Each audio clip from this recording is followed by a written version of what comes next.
Hello and a beautiful week to you. A heated political debate is currently gaining attention online following criticism from a former Labour Party youth leader who claimed that Peter Obi failed to build people politically during his 8 years as governor of Anambra State.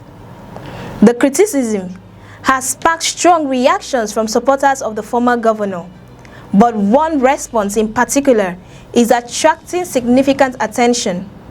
Obiaraeri has pushed back forcefully against the narrative. Youth leader, national youth leader of the Labour Party, I think he was on Car podcast, and he regurgitated the same false 40 criminal narratives. Oh, Peter Obi was governor for 8 years, where he is not a builder of men.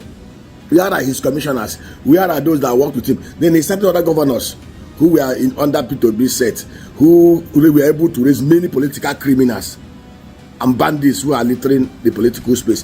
Now let me tell you, deep begets deep, light beget light, darkness beget darkness. Peter Obi is not Alibaba that is so specialized in raising 40 thieves. Arguing that critics are using the wrong standards to judge Peter Obi's legacy. According to Obiaraeri, the real question should not be whether Peter Obi produced political godfathers, political appointees, or career politicians. Instead, he says Nigerians should ask what type of people Peter Obi brought into government and what happened to them after they left office. Nnaemeka argues that Peter Obi deliberately chose a different model of governance from what many Nigerians have become accustomed to. Rather than surrounding himself with political loyalists, seeking appointments and future political positions, he assembled a team of professionals, technocrats, business leaders, academics, and experts who already had successful careers before entering government. According to him, these individuals did not see politics as a business venture or a lifetime occupation. They view public service as a temporary assignment, an opportunity to contribute their knowledge and experience towards the development of society. One of the strongest points raised by Nnaemeka is that many of those who worked under Peter Obi returned to their professional lives immediately after leaving office. They went back to their businesses, law practices, financial institutions, educational careers, and private sector roles without spending years lobbying for additional political appointments.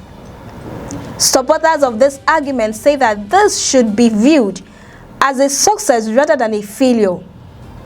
They argue that public office should not become a permanent career path for individuals who depend entirely on government appointments for survival. The debate has also opened a broader conversation about how Nigeria's political system has evolved over the decades. According to Obiaraeri, the country's first republic operated very differently from the political culture Nigerians see today. During that period, many elected officials were accomplished professionals and successful business people who entered politics primarily to contribute to nation building. Public service was not viewed as a pathway to wealth or personal enrichment. Many of these leaders had already established themselves professionally before entering government. They brought experience, knowledge, and resources into public service and later returned to their private lives after completing their terms. Obiaraeri argues that this philosophy is what Peter Obi attempted to replicate during his time as governor. He insists that the former Anambra State governor was more interested in competence, in character, and capacity than in building a network of political loyalists who would remain dependent on government positions. To strengthen his arguments, Nnaemeka pointed to the administrations of former President Olusegun Obasanjo and former President Goodluck Jonathan. He noted that many of the technocrats who served under those administrations also went back to achieve remarkable success outside politics. For example, frequently mentioned is Ngozi Okonjo-Iweala. After serving Nigeria in various high-level positions, she eventually became the Director General of the World Trade Organization, one of the most influential international economic institutions in the world. Supporters of Obi's governance philosophy argue that this is the true purpose of leadership, creating opportunities for capable individuals to serve their country while maintaining their independence and professional identities. The constructs this model with what they describe as a growing culture of political dependency, where some individuals spend decades moving from one government appointment to another without developing careers or businesses outside politics.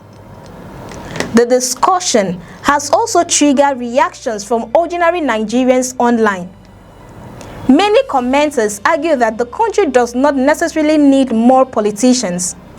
Instead, they believe Nigeria needs more competent professionals willing to contribute their expertise to government and then return to their respective fields. Others disagree and maintain that political structures remain essential for sustaining long-term reforms.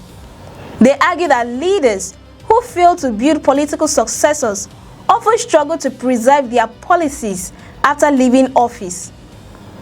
As the debate continues, it highlights a fundamental question facing Nigeria's democracy. Should leaders be measured by the number of political followers or leaders produce, or should it be measured by the quality of governance, the competence of the people brought into public service, and the impact left on society? For supporters of Peter Obi, the answer is different. They argue that the former governor's legacy lies not in producing political godfathers, but in demonstrating that governments can be run by professionals, technocrats, and individuals motivated by service rather than personal gain. With the 2027 election drawing closer, discussions like this are likely to become more frequent as Nigerians evaluate competing visions of leadership and governance. What do you think? Should leaders focus on building political structures and successors, or should they prioritize competence and professional excellence in public service? Let us know your thoughts in the comments section below. If you enjoyed this report, please like, share, and subscribe. Also turn on your notification bell so you never miss our latest political analysis and breaking news from Nigeria and across Africa. Thank you for watching, and see you in the next report. I am Cassie Tony.